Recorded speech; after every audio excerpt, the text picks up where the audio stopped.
Class रहेगी भारतीय इतिहास के अंतर्गत आदि ऐतिहासिक काल एवं ऐतिहासिक काल। इससे पहले अपन प्रागैतिहासिक काल को फुल डिटेल में पढ़ चुके हैं और इसके बाद आदि ऐतिहासिक काल एवं ऐतिहासिक काल को फुल डिटेल या फुल विस्तृत विवरण में अपन पढ़ेंगे उसको। इसमें सबसे पहले कालखंडों का वर्गीकरण किया गया है, अपन ये पहले ही पढ़ चुके हैं, एक बार फिर से देख लेते हैं। भारतीय इतिहास की लिपि, राइटिंग सिस्टम और पुरातात्विक साक्ष्यों की उपलब्धता के आधार पर 3 मुख्य भागों में बांटा गया है।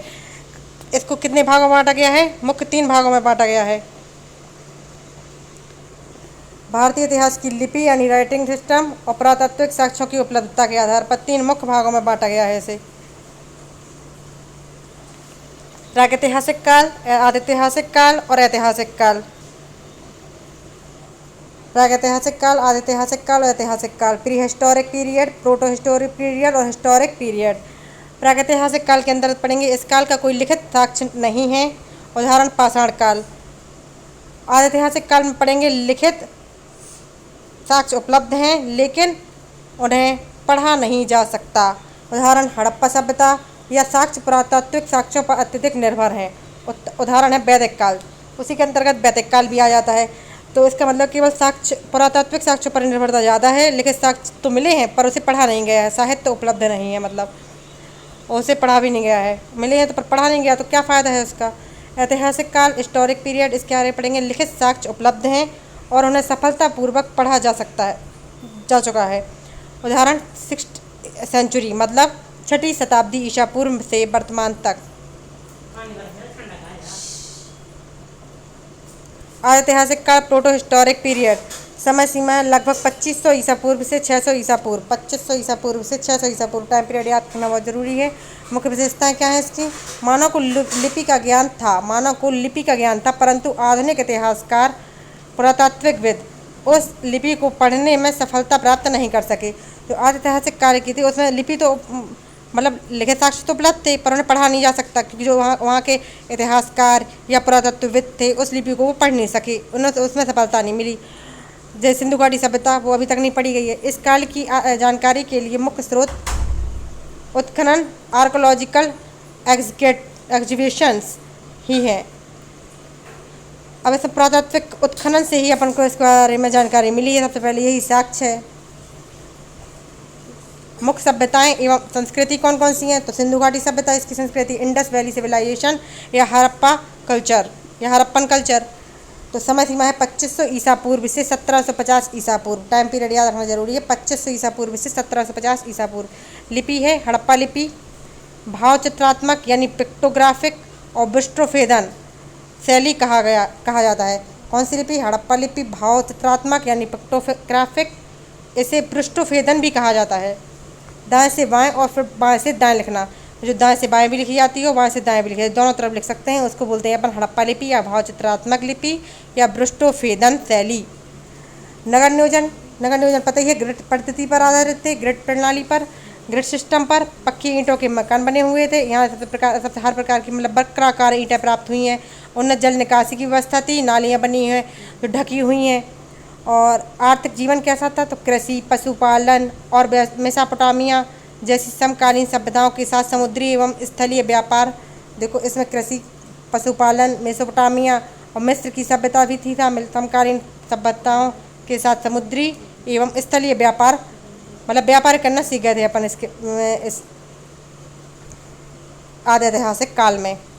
अब प्रमुख स्थल कौन कौन से थे? हड़प्पा, मोहनजोदड़ो, लोथल, गोदीबाड़ा यानी डॉकयार्ड यानी होता है यहाँ बंदरगाह था। बंदरगाह तो मतलब जहाँ से व्यापार करना आसान हो गया था। कालीबंगा, जोते हुए खेत के साक्ष्य मिले हैं हमें सबसे पहले वहाँ से। धौलावीरा से जल प्रबंधन के साक्ष्य मिले हुए हैं, जल प्रबंधन यानी जल को कैसे प्रबंध करके रखा जाए, धौलावीरा से हमें उसके साक्ष्य मिले हैं। लोथल में डॉकयार्ड मिला है। मोहनजोदड़ो, हड़प्पा, लोथल, ये सब स्थलों के नाम हैं, प्रमुख स्थल से याद करना जरूरी है। आगे है ताम्र पाषाणिक संस्कृतियाँ यानी चाकोलिथिक कल्चर। टाइम पीरियड है लगभग 2000 ईसा पूर्व से 700 ईसा पूर्व। यहाँ से हमें तांबे और पत्थर के औजारों का एक साथ प्रयोग मिला है। यहाँ तांबे और पत्थर के औजारों का एक साथ प्रयोग करना सीख गए थे लोग, और यहाँ वहीं से मिला है कि यहाँ से इन लोगों को तांबे और पत्थर का अहमियत पता चल गई थी, उसकी क्या है। प्रमुख संस्कृतियाँ कौन सी हैं? आहार संस्कृति, आहार भी बोल सकते हैं, आहार भी लिखा जाता है, आहार भी लिखा जाता है। राजस्थान में है। मालवा संस्कृति एमपी मध्य प्रदेश में है। और जोरवे संस्कृति महाराष्ट्र में है। संस्कृति में याद करनी जरूरी है। प्रमुख 3 संस्कृतियाँ: आहार संस्कृति राजस्थान, मालवा संस्कृति मध्य प्रदेश, जोरवे संस्कृति महाराष्ट्र। और सब टाइम पीरियड है 2000 ईसा पूर्व से 700 ईसा पूर्व। अब वैदिक काल, इसी शुरुआती चरण हुआ। वैदिक काल की शुरुआत हो गई इसी से, ऐतिहासिक काल से वैदिक काल की शुरुआत। इसका टाइम पीरियड है 1500 ईसा पूर्व से 600 ईसा पूर्व। यहीं से वैदिक काल की स्टार्टिंग हुई। वैदिक काल कब आया? ऐतिहासिक काल के अंतर्गत है 1500 ईसा पूर्व से 1000 ईसा पूर्व। ज्ञान का प्रसार श्रुति यानी मौखिक परंपरा पर आधारित था। ज्ञान का प्रसार श्रुति मौखिक परंपरा पर आधारित था, मतलब लिखा नहीं गया था उन्हें। ऋग्वेद को भी लिखा नहीं गया, सिर्फ उन्हें मौखिक पता है। अपन को अपन मुंह से बोलकर करेंगे बस, केवल मौखिक अपन को पता है उसके बारे में। क्योंकि अभी तक जब लिपि प्राप्त नहीं है, जब लिपि पढ़ी नहीं गई है, तो उसको कैसे लिख सकते थे। फिर उत्तर वैदिक काल, उसका टाइम पीरियड है 1000 से 600 ईसा पूर्व। लोहे श्याम ऐस की खोज ने कृषि और क्षेत्रीय राज्यों जनपद के विकास को जन्म दिया। लोहे की खोज से कृषि और क्षेत्रीय राज्यों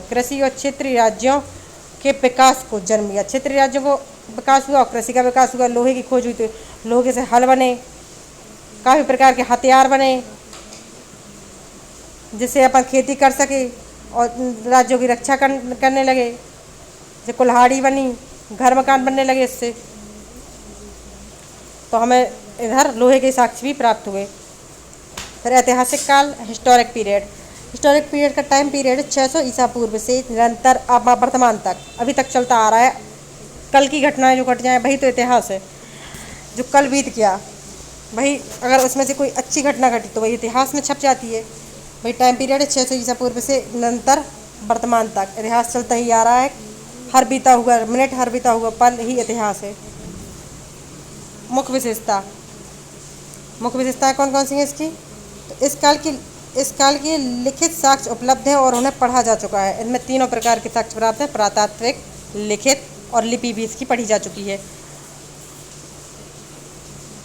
ब्राह्मी खरोष्टी लिपियों को 1837 ईस्वी में जेम्स प्रिंसेप, नाम याद रखना, जेम्स प्रिंसेप ने पढ़ने में सफलता पाई। अशोका के अभिलेख, तो इस ऐतिहासिक काल में अशोक के अभिलेख हैं जो पढ़े जा चुके हैं। किसने पढ़ा है? जेम्स प्रिंसेप ने। कब पढ़ा है? 1837 ईस्वी में। ब्राह्मी और खरोष्टी लिपि में लिखे गए थे, तो जेम्स प्रिंसेप ने उसको पढ़ लिया, उसको सफलता मिल गई अशोक के अभिलेख को पढ़ने में। इतिहास लेखन के लिए साहित्य, सिक्के, अभिलेख और विदेशी यात्रियों के विवरण प्रचुर मात्रा में उपलब्ध हैं। इसमें साहित्य के सिक्के, अभिलेख और विदेशी यात्रियों का विवरण, जो वो बुक्स लिखी हैं उनने, उन बुक में उनके वर्णन के बारे में पता चल गया, उसके बारे में उसकी जानकारी मिल गई। प्रमुख कालखंड एवं विकास क्या है इसमें? 16 महाजनपद एवं मगध का उत्कर्ष 6th सेंचुरी से हुआ है। 6ठी शताब्दी ईसा पूर्व से हमें 16 महाजनपद एवं मगध का उत्कर्ष हुआ है। द्वितीय नगरीकरण यानी सेकंड urbanization। द्वितीय नगरीकरण, लोहे के व्यापक प्रयोग से कृषि अधिशेष और शहरों का उदय हुआ है। लोहे का जब व्यापक प्रयोग होने लगा, ज़्यादा मात्रा में प्रयोग होने लगा, तो कृषि के अधिशेष और शहरों का उदय होने लगा। नए नए खिड़की, दरवाजे, नए कुल्हाड़ी से लकड़ी भी काटने लगे। और कृषि के अधिशेष, हमें कृषि की हर चीज़ के प्रयोग से उनको लोहे का प्रयोग होने लगा, तो कृषि से भी फायदा मिलने लगा। कृषि हमें उपलब्धता कृषि की पता चली कितनी है। तो ये सब द्वितीय नगरीकरण होने से हुआ। और जब कब हुआ? जब महाजनपद और मगध साम्राज्य का उदय हुआ तब। धर्म सुधार आंदोलन चले। जैन धर्म, भगवान महावीर का जन्म हुआ। बौद्ध धर्म, गौतम बुद्ध के जैसे महान तपस्वियों का जन्म हुआ। मगध का उदय भी हुआ। हर्यक वंश, शिशुनाग वंश, नंदवंश, घनानंद का उदय हुआ। हर्यक वंश का, शिशुनाग वंश का उदय हुआ। इससे ही विशेष मगध के उदय हुए। कब हुए? ऐतिहासिक काल में 16 महाजनपद और मगध के उत्कर्ष के साथ। और इसके बाद पढ़ेंगे मौर्य साम्राज्य। 321 ईसा पूर्व से 150 ईसा पूर्व इसका टाइम पीरियड है। 321 ईसा पूर्व से 150 ईसा पूर्व। संस्थापक कौन है? चंद्रगुप्त मौर्य चाणक्य की सहायता से बने। चाणक्य इनकी कौन थे? गुरु थे, कूटनीतिक और राजनीतिक गुरु चंद्रगुप्त मौर्य के। मौर्य साम्राज्य का टाइम पीरियड याद रखना, 321 ईसा पूर्व से 185 ईसा पूर्व। सम्राट अशोक का जन्म हुआ, यानी कि बिम्बिसार के पुत्र थे सम्राट अशोक। धम्म की नीति, शिलालेख एवं स्तंभ लेख। प्राकृतिक भाषा ब्राह्मी खरोष्टी लिपि में लिखे गए, प्राकृतिक भाषा में लिखे गए और ब्राह्मी खरोष्टी लिपि में लिखे गए। इसकी धम्म की नीति से धम्म यानी धर्म के प्रचार के लिए इन्हें धम्म नीति अपनाई थी, धर्म प्रचार वगैरह के लिए। जहाँ इनके 2 पुत्र पुत्रियाँ गए थे प्रचार के लिए, श्रीलंका भेजा गया था, शायद कहीं और भेजा गया था, और श्रीलंका की साइड भेजा गया था। शिलालेख स्तंभ लेख इसके बने, अशोक के शिलालेख बोलते हैं उनको। प्रशासन में केंद्रीकरण, सुदृढ़ प्रशासनिक ढांचा हुआ इनका। वो जब मगध नए नए राज्य उदय होंगी और नए नए राज्यों में अगर प्रशासन करना पड़ेगा तो अपन को हर चीज़ की जरूरत पड़ेगी, तो धीरे धीरे हर चीज़ का उदय हुआ, महान शासक उत्पन्न हुए, जिससे साम्राज्य आगे बढ़ा। मौर्योत्तर काल एवं गुप्त साम्राज्य का उदय हुआ। मौर्योत्तर काल में शुंग वंश, कंडव वंश, कुषाण वंश, कनिष्क, गंधार एवं मथुरा कला और गांधार कला का उत्थान हुआ। कनिष्क के समय और सातवाहन वंश का भी उदय हुआ। गुप्त काल स्टार्टिंग हुआ। ऐतिहासिक काल में स्वर्ण युग, कला एवं साहित्य और विज्ञान का अभूतपूर्व विकास, कला साहित्य और विज्ञान का अभूतपूर्व विकास हुआ। प्रसिद्ध विद्वान कौन कौन से हुए? कालिदास, विशाखदत्त, आर्यभट्ट, बारामीर। प्रमुख जो विद्वान है, प्रमुख कवि, प्रमुख विद्वान, इन्हीं के समय ऐतिहासिक काल में कवि नए विद्वानों का जन्म हुआ। इसके बाद ऐतिहासिक काल एवं ऐतिहासिक काल में अंतर देख लेते हैं, क्या क्या है अंतर। इनके आधार बिंदु हैं आदि ऐतिहासिक काल, चाहो तो आप डिवाइडेशन करके ऐसे लिख लो, बिल्कुल कीवर्ड्स के साथ लिखे हैं। लिखित साक्ष्य उपलब्ध हैं लेकिन पढ़े नहीं जा सके हैं आदि ऐतिहासिक काल में। इसमें उपलब्ध हैं, सफलतापूर्वक पढ़े जा चुके हैं तीनों चीज़ें, पुरातात्विक, साहित्य, लिखित और लिपि, तीनों पढ़ी गई हैं ऐतिहासिक काल। मुख्य स्रोत है पुरातात्विक से मृदभांड, मोहरें और औजार से प्राप्त हुए हैं। अभिलेख, सिक्के, साहित्यिक ग्रंथ, विदेशी विवरण। जब पढ़ लिया तो साहित्यिक ग्रंथ आ गया, विदेशी विवरण को भी पढ़ पाए, अभिलेख भी पढ़ पाए और सिक्के भी देख पाए, सिक्कों में जो छपा था वो भी पढ़ पाए। उदाहरण है सिंधु घाटी सभ्यता, वैदिक काल। इसमें उदाहरण है बौद्ध काल, मौर्य काल, गुप्त काल, मध्यकालीन भारत। इसमें लिपि है भाव चित्रात्मक, जैसे हड़प्पा लिपि जो अभी तक पढ़ी नहीं गई है।